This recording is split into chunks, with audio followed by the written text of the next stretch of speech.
Good evening, this is Jack from Charting the Markets, and this is the Bigger Picture webinar for the evening of Sunday, the 14th of December. My disclaimer, I do this for educational purposes only. I'm here to share my technical analysis with you. I hope you can take some of what I'm doing, learn from it, transfer it to your own charts, and I'm not here to issue trading signals. This is a video for paying subscribers at CTM The Bigger Picture subset.com, and it's published on YouTube after a delay of a week. Okay, right. Friday, pretty bearish day, and we did a little bit of damage here. This is since we had this move up at the end of November, which ended this decline and bull flag.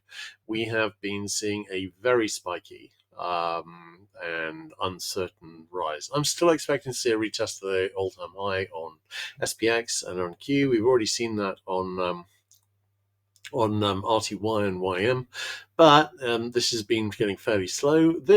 We've come down to a support area here. We have got a little double top, asymmetric double top, which is broken down with a target in the 6760 area to 6787 area. This is on ES March, of course, having rolled over ES, NQ, RTY, and YM this weekend. So that's broken down. Keeping an open mind on whether that makes target. We do have some hourly sell signals still fixed on the RTH charts, which haven't played out yet. The ones that I was talking about on Friday morning were the sell signal that was brewing on RTY, that fixed and made target on Friday, and actually a possible, sorry I haven't got it marked in here, but a possible 60-minute buy signal is brewing. On YM we didn't have one. We had a weak 6-minute sell signal fixed on DAX, and we had a full-size one fixed on ESTX. Both of those made the possible near-miss target on Friday. We've got a possible rising wedge here, which is pretty decent quality actually. Hasn't broken down yet. I'm leaning towards seeing a retest of the high, all-time high on DAX as well, and a retest of this high on ESTX as well. But that doesn't mean we can't go down a bit more first. We may do that. In terms of other patterns here, we've got a less convincing pattern here, but I've got a nice looking support trend line which is holding so far on DAX. YM, this kind of looks like a rising wedge, pretty decent looking trend line here actually, which has overthrown bearishly. I'm skeptical about seeing a big decline here, but you never know. All right, YM.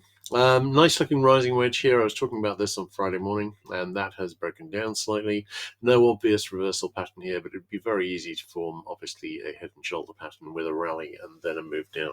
So in terms of next week, I'm not expecting any big downside, not in the week before Christmas week. But could we go down a bit more first? Yeah, we could. I wouldn't be that surprised to see it either. I do have some stuff to show you on the RTH charts as well, so let's get to that.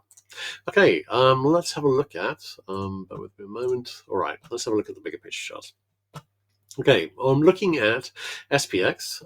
We've got an RSI 14 sell signal that's reached possible near miss target. We had possible RSI 5 sell signals brewing across the board on these indices, but actually we lost divergence on all of them except for Dia, which fixed and then failed. So that is a strike against seeing a serious retracement here in the short term.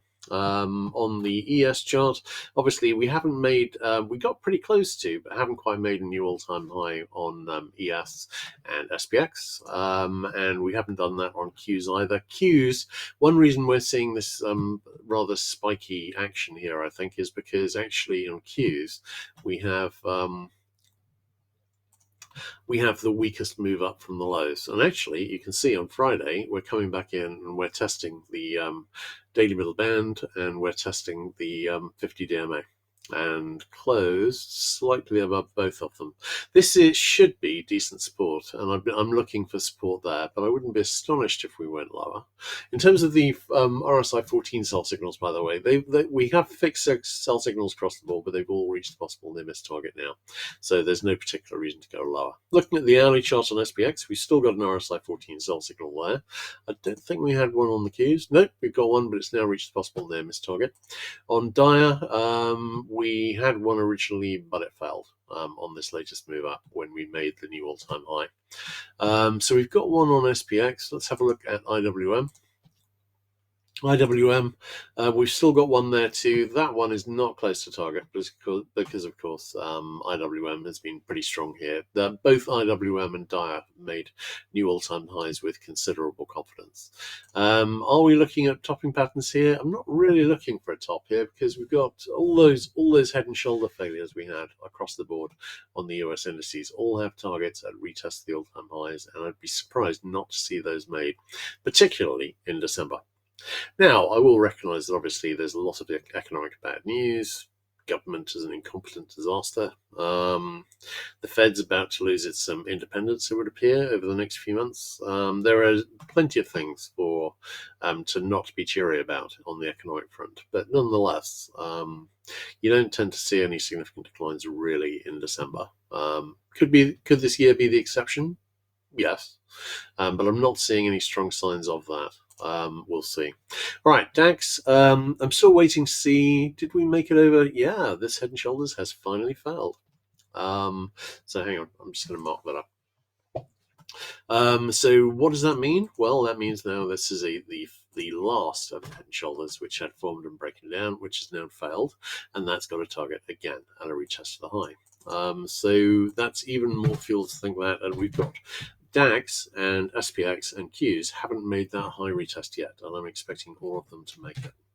Now, it is technically possible we could go down lower, make larger bull flags, but I'm not seeing any particular reason to think that, and I don't think the timing is particularly good for it either.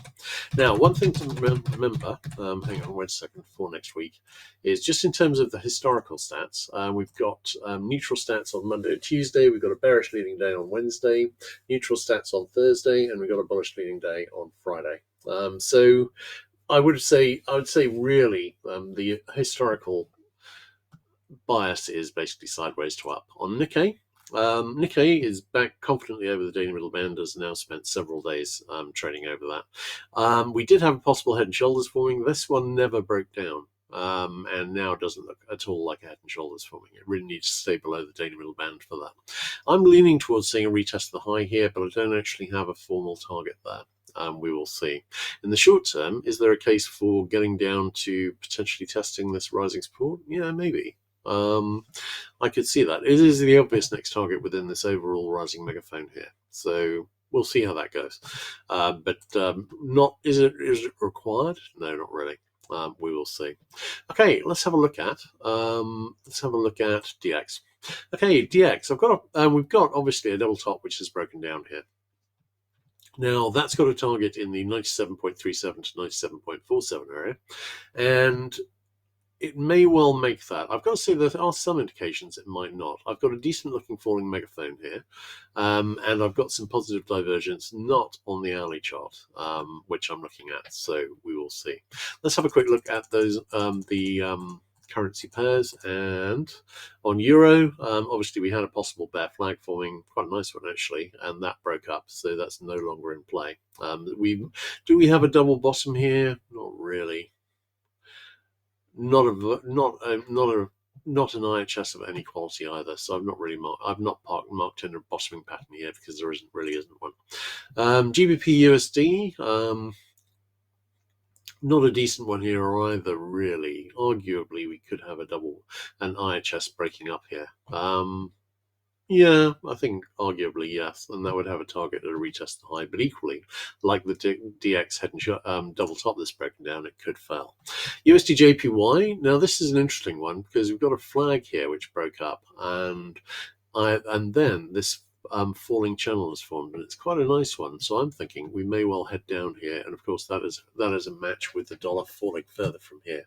Those those are the main ones here. USD CAD, we've got a 60-minute buy signal fixed, and that's not particularly important in terms of the index, but is significant otherwise. The only ones which are really important in terms of the index are your USD, GBP USD, and USD JPY, and they're a mixed bag in terms of where it goes from here. All right, let's have a look at the US dollar charts. Okay, and the other currency charts. Okay, one thing to mention here is on the monthly chart, we've got an RSI 5 buy signal fixed. I do expect these generally to make target. They don't always, but generally they will make at least the possible near miss target. We have got an example here where this one here did make target, but it made a lower low first. So that was basically increasing positive divergence. But we've got 1, 2, 3, 4, 5. And this is the sixth signal in the last 45 years. All the other 5 made target. In terms of the sell signals, we had 1, 2, 3, 4, 5, 6, 7, and all of them made at least the possible near miss target. So these are pretty reliable signals historically. And this is one reason why I've been leaning towards the upside here, apart from the overall pattern here, which is of a bull flag. So we've broken up from an double bottom with a target. Double bottom, I think. Yeah, double bottom with a target in the 104 area. I think there's a pretty good chance we're going to make that target, and when we do, we're probably going to make the possible near miss target on this signal. But that's one of the things I'm watching here. In terms of the, they've got weaker divergence on the weekly chart here. I think we do have a possible RSI 5 buy signal brewing on the daily, which I'm watching with interest. Again, these tend to do pretty well. These I've had 1, 2, 3, 4, 5, 6, 7, 8, 9 signals on this chart. One of the weakest ones was this one here, and this one failed. But again, generally a pretty strong one. But this signal hasn't fixed yet, but it is a sign that we might see some reversal up here. So I'm watching that potential pattern to fail this double top, or alternatively, we could head down to the double top target and then come back up from there.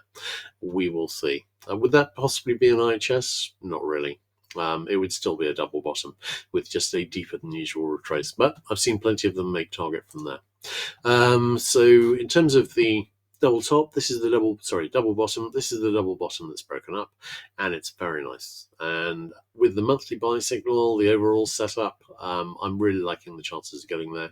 And I think I'm skeptical about getting much higher. Technically, the bull flag would take us back into a retest of this high here at 114.78. I'm wondering whether this can. The problem is with the policies of the current administration, it's just a little hard to see that happening. But potentially, never say never. I have seen some unlikely bull flags like this actually deliver high retests to make the second high of a double top and then fail, and that may well happen here.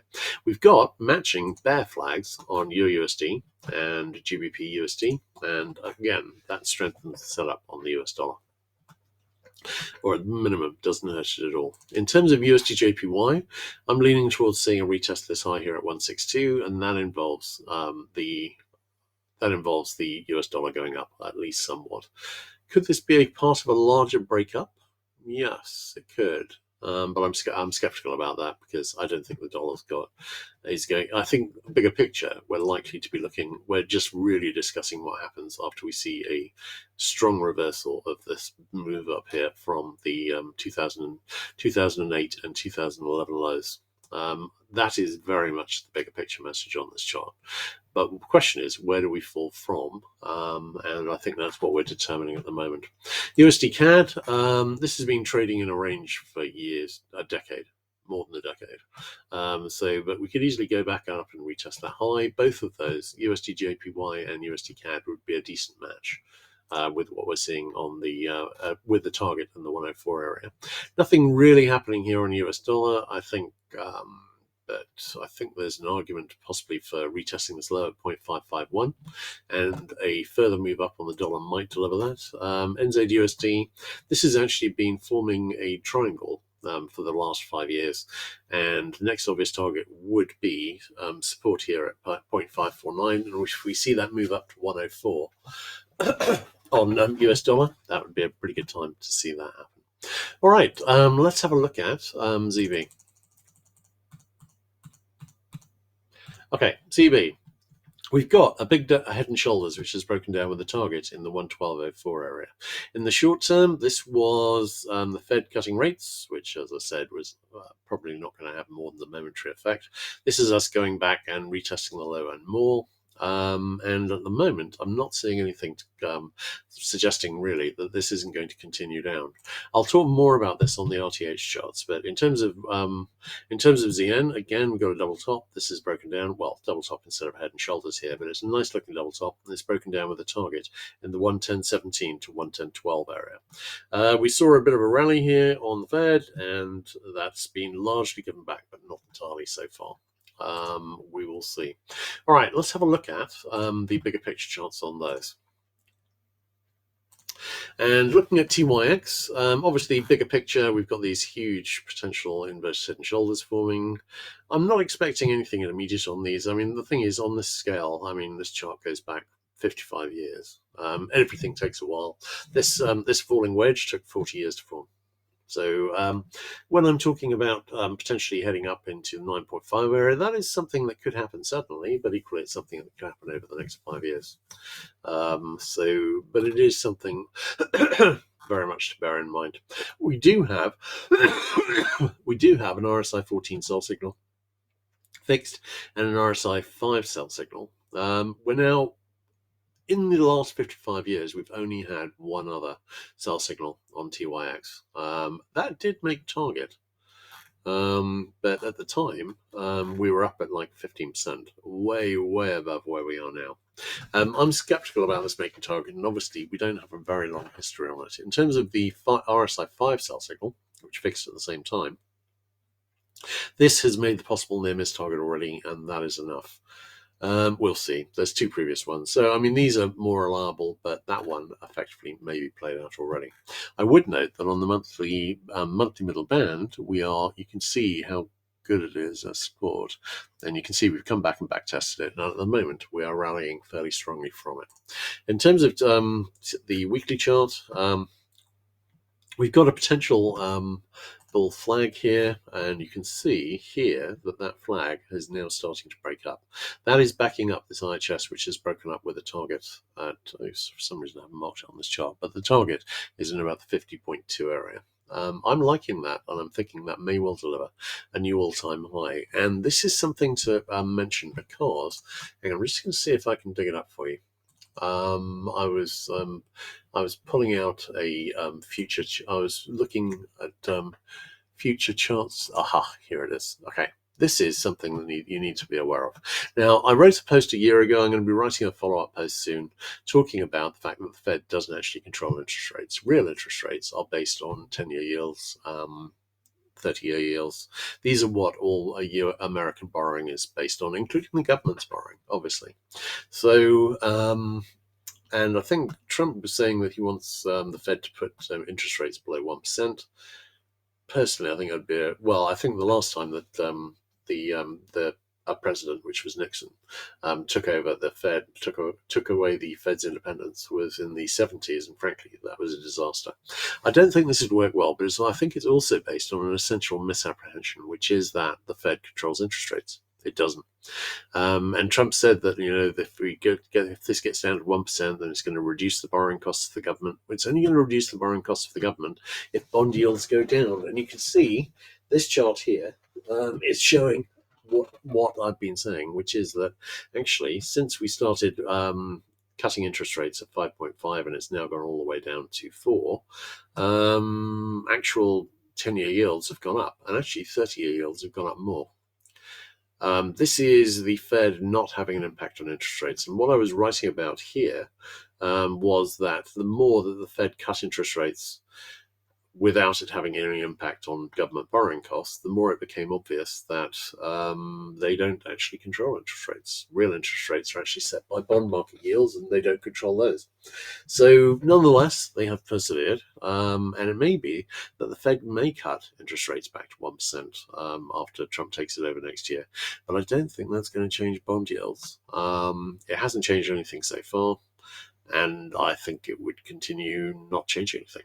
I think, if anything, I think the Fed not being independent anymore would be likely to push yields up. And those big inverted head and shoulder patterns I was looking at are showing where, if confidence is lost, where those interest rates may go, because by historical standards, these were getting up to 10% or so, or 9.5% as the target, would be relatively high, but not huge. And frankly, by historical standards, the current interest rates at just over 5% on the long 5-year yields, or just below, are pretty ordinary. What was extraordinary was when we actually had interest rates down below 1%. You can see that had never happened before in this chart. And actually, if you go back a couple of centuries, I'm not sure it had happened there either. I think the floor had really been 1.5% or 2% for the last couple of centuries. This was a one-off, an extraordinary situation that I would not expect to see repeated in my lifetime. I could be wrong. I can always be wrong, but history suggests that I'm right. Okay, looking at TNX, we've got a possible IHS forming there too. I haven't marked in the arrows there, but I think the target would be at about, where would that be?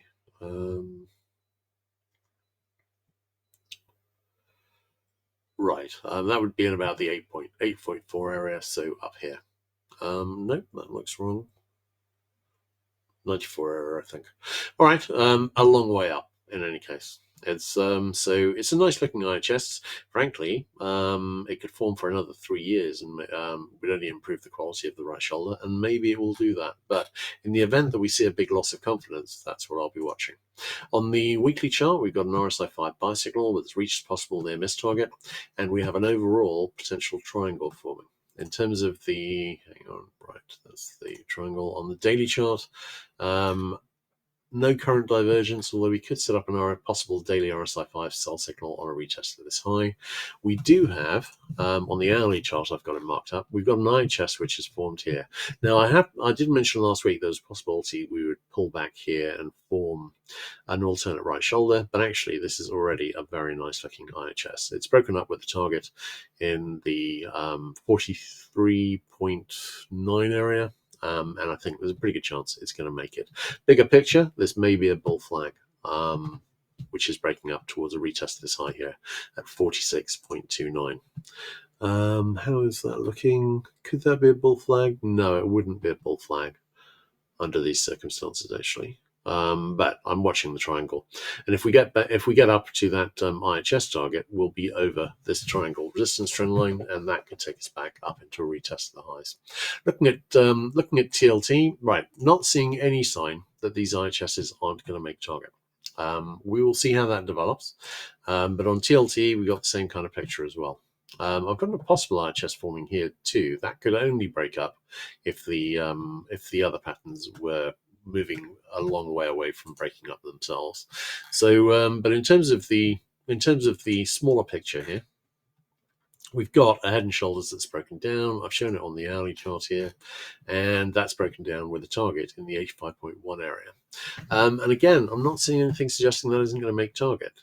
This was the Fed cutting rates. We had a bit of a bounce in bonds, and all that did was delivered a pretty much perfect backtest of the head and shoulder neckline. I think there's a very good odds it's going to reach this 85.1 target, and so I'm still thinking bonds down, yields up. And we've already seen the Fed cut interest rates up, and it's not changed that at all. All right, great. Let's have a look at oil. Right now, oil had a pretty weak week last week, and it's come pretty close to a retest of the low here at 56, and I'm thinking it might make it. Now, we keep getting little shocks, which are, restrictions in this, and the Ukraine has been hitting a refinery there, and little shocks which have been pushing this up, and each time it comes back down. So I am wondering very much about a possible retest of this low. Now, one thing I'm thinking here, and I could be mistaken for a short period, but I don't think for a long one. And that is that in the 50 to 55 area, we've got pretty solid long-term support, mainly because an awful lot of people producing oil won't actually make any money below $50, and quite a few won't make money below $60. In fact, you're already seeing licenses being given out for more oil exploration in the US with minimal take up at the moment, because people are waiting for prices to go up because they can't make money at these kind of prices, or at least it's not worth a lot of investment. I'm expecting to find support here, and I do have this nice bullish scenario I've been talking about for a while. We will see. But I'm thinking I don't know whether we're going to be making a low in this area soon, but I think we probably are going to be making a low in this area. We'll see how that goes. HO has been drifting down too. You can see actually this has got some fairly big implications on the bigger picture chart because I had an IHS break up here, and it looks like that's failing. On RBOB, again, we had these rising wedges up here. We had a little level bottom here, and we saw a rally, and it made target, and then we came back down again.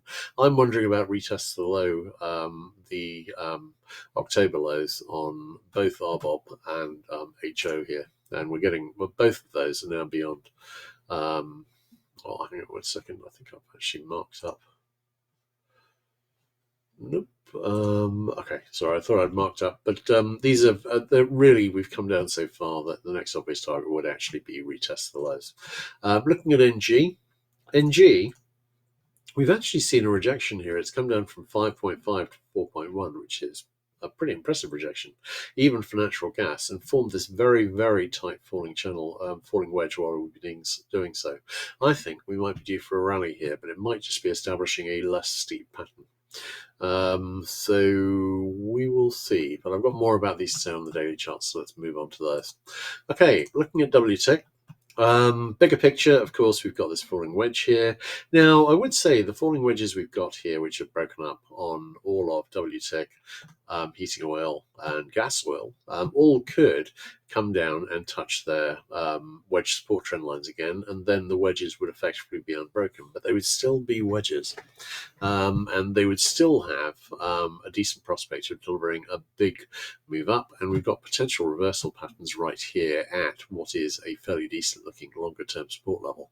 We will see how that goes, but I think in terms of the weekly chart, no current divergence, but obviously we're very close to a retest of the low here at 56.06, and it would improve the double bottom if we delivered that. In terms of the daily chart, no current positive divergence. In terms of heating oil, we've got the same overall setup here, and we had an IHS which has broken up, and which has almost now failed. It needs to get down below 2.147 to fail, and it's getting pretty close. If that fails, then that's got a target really at a retest of this low here at 1.937. That's looking interesting. I am wondering about the possibility that we are going to see this come back and retest this low, but it's gas oil that looks most intriguing here, and that is because actually, in terms of what I mentioned at the beginning, if we hit the wedge support, then the wedge has just increased in size. It's almost reached it. It looks like we're coming back in for a retest of the low on gas oil, but that's on the front month future. Here on the continuous chart, we've already gone and made a new low, and we have potential to, and we're pretty close to retesting this, in which case at that point I redraw the wedge resistance trend line to show it as unbroken. But the wedge is still there, and I'd still be looking for a reversal, and we've still got, and we would still likely have, a decent looking double bottom. Bigger picture and potentially smaller picture as well. Now, one thing I would mention is I did have an RSI 5 daily buy signal brewing here, and that has failed as it has come down. So we will see how it goes from here, but I'm definitely thinking we may see more downside. Bigger picture, I'm definitely thinking of this as a bigger picture support area. In terms of natural gas, we've still got an RSI 14 sell signal fixed on the monthly. I tend to pay more attention just because they happen at all, really, on the monthly chart. The RSI 5 sell signals, we had one there and it failed. Here, this is actually the first signal, sell signal or buy signal we've had on the RSI 14 since the last millennium. So I'm not taking that particularly seriously, and at the moment we don't have anything in terms of the shorter term divergence. In terms of the bigger picture, it doesn't look like we're going to get a sell signal here, but this is looking like a rejection. So I was saying that I thought our chances of going up to these targets here were pretty good. I'm not sure now, but I don't really have an alternate pattern to be watching here. In terms of the daily chart, no divergence. but we had an RSI 5 sell signal here on the daily, and that's now made target. The RSI 14 sell signal failed. But quite often you'll see them fail and head down to what would have been the target anyway. And at the moment, I had a rising wedge for this last move up. That's broken down. It's retraced about 50%. If we're going to find some support, I'd be looking for that fairly soon. If we're not going to find some support, obviously, it can just crater downwards. We will see how that goes. But I think we're getting back down into our comfort range in the 2025 area. And maybe this was just a fairly aberrant spike up. We will see. Okay, let's have a look at GC. Now, GC, I've been talking about a retest of the high, and we're pretty close to it. And I'd like to see it head up and make that retest the high. I would say we've got this trend line resistance, which is potentially in the way. Doesn't necessarily have to be. And we've also got a weak 60-minute sell signal fixed. Looking at the SI chart, here, we've gone up and made it to up about the 65 area, and really, I'm thinking this could go along higher, but I do have a very nice looking resistance trend line here, and I'm watching to see whether this overall wedge is going to break down, and since I drew in that trend line, it's actually come back and tested the support trend line. So I'm wondering about it breaking down into retracement here, and I do have some negative divergence on the daily charts. In the shorter term, we had a 60-minute sell signal here, and that's made target. In terms of palladium, we've come back up and retested this high. I could easily see this going higher and heading back up to the next obvious target, which would be a retest of this high here in the about 1705 area. And on platinum, I was looking for a retest of this high than this high, and we've seen them both. On the bigger picture, on palladium and platinum, I've got potentially a lot of further upside that could be done. HG, we've got a potential level top here. This had formed and has broken down with a target in the 5.09 to 5.1275 area. Not seeing anything compelling saying that isn't going to make target, but the sell signal's made target, and I'm watching to see whether it can follow through to the downside. If it can, I think that target looks more than doable, and really I'm surprised copper has gone up as far as it has. All right, let's have a look at the metals charts. Bear with me a second. Okay. Looking at gold, we're pretty close to a retest of the high, and I'm leaning towards seeing that.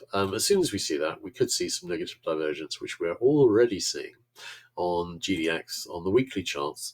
I was saying that when we reach a retest of the highs, we would get some weekly sell signals spring, and we have those on the RSI 14 and the RSI 5. We've got potential level tops here. There is potential here for a reversal. Not a lot on the daily charts, nothing at all on the hourly charts, but on GDXJ, we've got the same sell signal spring after the same high retest and the same potential level top. In terms of the silver chart, keeping an open mind, but I would say we've got a possible RSI 5 sell signal brewing, and the last one of those did make target, although we had one fail before that. We've still got a weak RSI 14 sell signal fixed, but I'm not taking a lot of notice of that because actually it's quite old and fixed about $10 below. But this divergence here, I'm taking it, it's pretty spiky. We could go up through the divergence, but I'm taking it seriously as long as we've got it. In terms of palladium, we've got a potential inverted head and shoulders forming here, and I've got it shown on the daily chart. This could be the right shoulder forming. So I'm waiting to see if that breaks up. That would be on a break over 1666.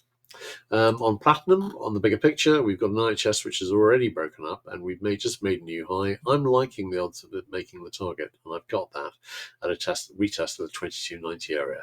And actually, all the precious metals, strangely, are moving in a strongly correlated manner. This has not been the case generally. We've had gold moving as a precious metal and the others often acting as industrial metals. But right now, they're all acting as precious metals. I think partially this is because the dollar is becoming less attractive as a store of value. And I think some of that is going into precious metals, and I think that could be fueling this for a while. In terms of the weekly chart, we've got a weekly RSI 14 and RSI 5 sell signal fixed.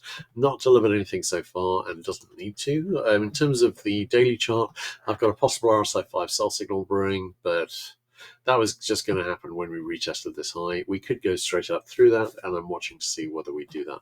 Looking at copper. Copper, I've really been a bit surprised this has rallied this much. It could be heading back up into a retest of this high. We've got an RSI 5 sell signal fix, not made target so far. RSI 14 sell signal fixed on the monthly chart. Bigger picture, these are signals that I would be looking to make target, and these have a good track record. You often don't get them when you get big terms, and when you do get them, this one made target here, this one failed, this one made target, this one made target. Obviously, that's 1 out of 4 fails, but nonetheless. On the RSI 14, we've only got 2, but both of those made target too. I'm looking for downside here, and I think in terms of economic activity, I'd be expecting downside here. In terms of the weekly charts, no current divergence. In terms of the daily chart, we've now got both daily RSI 14 and RSI 5 sell signals fixed. I'm leaning towards the downside here, and we will see how it goes from here.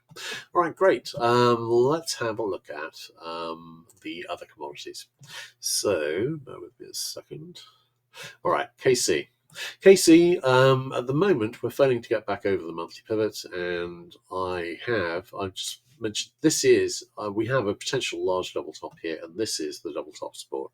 We could just be heading down to that. In terms of the sugar chart, we have, again, a prolonged test of the monthly pivot. We've got a double bottom here, which is broken up with a target in the 15.43 area, and I'm still thinking that's got a decent chance of making target. Bigger picture, I wouldn't be surprised to see this reverse down to the downside, ideally after making that target. In terms of CC, nice rally here, 60-minute sell signal fixed. This could all be a bear flag. And we've got quite a lot of gravitational pull to the downside on CC, which I'll be talking about on the daily chart. On CT, I'd really like to see a retest this low. This doesn't look like an inverted head and shoulders forming anymore. So a retest the low would give us a nice clean reversal pattern if that's what's forming here. In terms of lumber, we've got a nice looking double bottom here, which is broken up with a target in the 583 area. We've got a weak 6-minute sell signal fix, but really I'm not seeing any reason to think this double bottom won't make target. Bigger picture, of course, is bearish, and I'm expecting to see more downside, but we can easily see this rally first. In terms of ZW, we've still got potential bottoming action here, but at the moment this is continuing down, and the bottoming setup isn't nearly as nice as it was a week ago. On corn, this looks like a bullish consolidation, but we might be breaking down from it. In terms of soy, we are breaking down from it. We've got a head and shoulders, which is broken down with a target in the 1058.75 area, and I think I'm leaning towards that making target. We've got a possible 60-minute buy signal brewing here, though. In terms of the soybean oil, this at the moment is broken down below the monthly pivot, and I was talking about a possible retest of this low, which is close, and possibly a retest of this low. In terms of the live cattle, we've got no IHS here. We've reached a potential IHS neckline here, although that's a bit oversized. I'm keeping an open mind. We've got a 60-minute sell signal fixed, but that's already almost failed on the last move up. Get up any further, and that will probably fail. In terms of the lean hogs chart, we've got a double bottom which is broken up here, an asymmetric double bottom, and that's got a target in the 88.65 to 90.2 area. Waiting to see if that'll make target. Not seeing anything compelling to suggest that it won't. And my lean on both of the meats is towards the upside. So let's have a look at the bigger picture charts. And on coffee, we've got on the weekly chart, we've got a weak RSI 5 sell signal fix. We've got a double top here. We've got a larger double top here, and we've got this trading well outside historical norms. So I'm leaning towards the downside here. I think the question is we're going to need to see another retest of the high to improve the bigger double top here before that happens.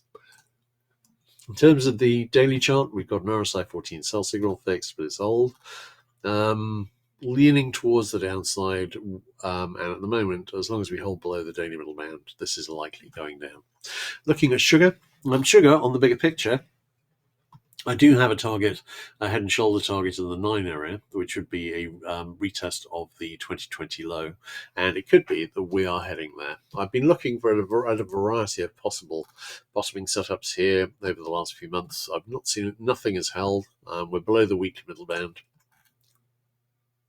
Holding above the daily middle band at the moment, but it's not this. We've seen better bottoming setups here fail. and it may well be that the gravity's just, pulling this down. We do have in the short term a weak RSI 14 buy signal fix. That fixed at the same time as the RSI 5 buy signal, which has already made target. Keeping an open mind, it may make that target. I wouldn't be surprised to go up a little higher, but I'm not seeing anything compelling saying that lasts long. In terms of cocoa, again, we were trading heavily outside, heavily above the traditional price areas, and we broke down below 62.47, and I'm leaning towards the downside. But we're seeing a bit of a rally here, and that could go further. We've got a monthly RSI 14 sell signal. We've only had one of those before. That did ultimately, eventually, after a very long time and a lot of winding, make target, but I'm not taking this particularly seriously. In terms of the daily chart, we've got an RSI 14 buy signal. That's now reached the possible near miss target. I'm leaning towards this being a back test. I do not have a decent bottoming setup here. If we break over this wedge resistance and then potentially form an IHS here, then that would be more convincing, but we've yet to see that. In terms of wheat, could be an overall bull flag forming. Overall, I'm leaning towards the upside, and we've got a double bottom which has broken up here with a target in about the 576 to 580 area. Until we've seen strong evidence to the contrary, that's what I'm leaning towards saying. In terms of corn, we've broken up over this wedge resistance, and we've got a very nice looking overall double bottom, and I'm thinking we might be heading up towards that double bottom resistance, which I've got at 504.50. In terms of the daily chart, we've got a weak RSI 14 sell signal fix, but it's quite an old signal. We do have a potential double bottom set up here, but mainly I'm watching this IHS, which has broken up with a target in the 495 area. We'll see, but I'm not seeing anything compelling saying that isn't going to make target. Looking at soybeans, this was the bear flag, which had been forming really for well over a year. This was the China deal, which sent prices up. And this is the reaction to the China deal not actually being delivered. So far, I think the Chinese have bought about 2 million tons, and the promise was 12, and they've not been doing that yet, and they're slow walking it. So at the moment, farmers are unhappy, and the market is unhappy, and this is unhappy too. We've got a possible RSI 5 buy signal brewing here. As I said, we've got a head and shot. We've got a target on the hourly chart, which is lower. I'm not seeing any particular reason to think that won't make target. On cotton, we've got a very nice looking double bottom here. The question is whether we're going to need to see a back test of, a retest of the low here before that delivers. No particular technical reason we need to do that. We're testing the daily middle band as resistance, and really we've been testing it on and off for much of this year. If we're going to see this double bottom break up, we need to see a convincing break above it. And I've got that currently in the 64.32 area. Looking at lumber, bigger picture, this is a big bear flag which has been forming now for almost 3 years. We've got a double top here. I was talking about this when we retested this high here, and we got up to 69.850. That's broken down with a target at a retest this low at 352.50, and the flag target would be, of course, at the same level. So I'm leaning towards that, but we haven't broken down from it yet. We've obviously been thinking about it for the last 3 months, and we'll see how that goes. In the short term, this is the double top that's broken down. This is the target a long way below, and this is us doing nothing in particular since that broke down. I'm still leaning towards the downside. I'm not seeing anything compelling to see that think that isn't going to make target. The bear flag setup is very, very nice, and frankly, the economic picture would tend to lean to the downside too. So I'm still expecting that to make target. All right, that finishes off all the usual stuff. Let's have a look at crypto. And crypto, last weekend, I was talking about the nice bear flags. This week, I've drawn in those flags, which are really very, very nice indeed. And you can see Bitcoin here is starting to break down. Hang on, let me just adjust the lines there. These are peachy bear flags. Now, if we do see weakness on equities this week, then that may give an excuse for Bitcoin to go down and make this target. You can see this bear flag, which is peachy. It's very nice. It could still be forming. It could go up again. It could be that we're just setting up an alternative trend line here. But this looks like the start of a breakdown. And if it is, then we're going to see a retest of this low here, or we should see a retest of this low here at 80.6. In terms of Solana, again, the bear flag channel here is very nice. Let's hang on, just wait for that to reload. Okay. Anyway, we've got a very nice bear flag there. It's pretty close to a breakdown, but it hasn't broken down yet. In terms of Ethereum, we've got again a very nice bear flag channel here. That hasn't broken down yet, but again, it's not that far away from it. If we see more downside on equities this week, I would expect that to break down and retest the lows. Otherwise, I'm expecting this move to finish to the upside. On equities, and then it's got the opportunity. And if we see then a big reversal on equities, then I expect to make these low targets in the downside, which are 2050 on Ethereum and a retest of this low here at 95.24 on Solana. In terms of Bitcoin, I'd be looking for the obvious support level, which is 74.4k.